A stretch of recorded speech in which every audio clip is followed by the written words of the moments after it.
So have you ever played Cluedo? I have. You have? Many years ago. Excellent. All right, that's good, because you're going to need that expertise now. Okay. We're going to play a version. I found this game that's a card version of Cluedo called Detection. I think it might be a bit of a copy, truth be told. Okay. Like this. And what happens on here is you have the names and the weapons together, so they can give you less cards. Okay. And I've noticed each one, they're in pairs. They're like in couples. So you have Mr. and Mrs. Stone, Mr. and Mrs. Brown, Mr. and Mrs. Jones, I think, is there. Mr. and Mrs. Smith, Mr. and Mrs. Wood. So, what we're going to do is we're going to have a sort of murder mystery in which you are the star witness. Okay? Ooh, responsibility. Good, yeah, exactly. The responsibility as well. So what I'm going to have you do, we've got 10 cards. So I want you to think of a number between 1 and 10. And we're going to use that to represent the time that you see the murder happen. Right, okay. So imagine that these 10 people are in a house. One of them that you're about to see is conspiring to kill his significant other or her significant other. All right? Okay. So what will happen is, we'll use your number as the time. Okay. I'll show you the cards one at a time, and the person at your number, that's who you need to remember. That's the murderer. Okay. Okay. So that's person number 1. That's person number 2. That's person number 3. That's 4. I'll look away as well. 5, 6, 7, 8, 9, and 10. Okay, so now you know who the murderer is. I do. And you're the only person in the world who knows for sure. Okay. And you also know who the victim is, because you know they're going to kill their partner as well. So you're way ahead of the game. Okay. Can I warn them? I want to warn them. No, it's too late for them. The fate, it's all over for them now. Okay. But the next thing we need to work out is the weapon.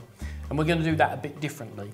Now, say for example, your number that you were thinking of was 3, for example. Here's what I'd have you do. I'd have you take the cards and move 3 cards, one at a time, from the top to the bottom. So you go 1, 2, 3.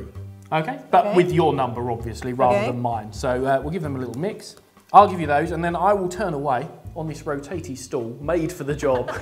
And then I want you to move cards one at a time from the top to the bottom, the same number as the number that you're thinking of. And then just let me know when you've done that.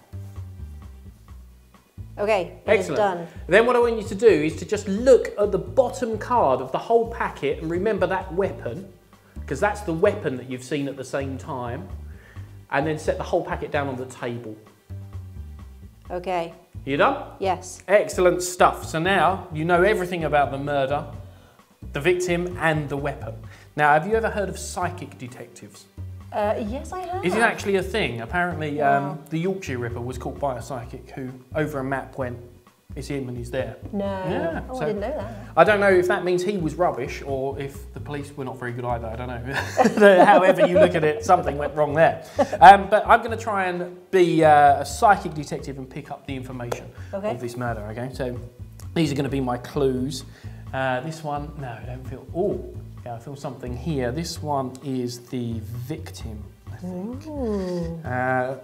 So I got very dead vibes from there. Let's have a look here. Nothing.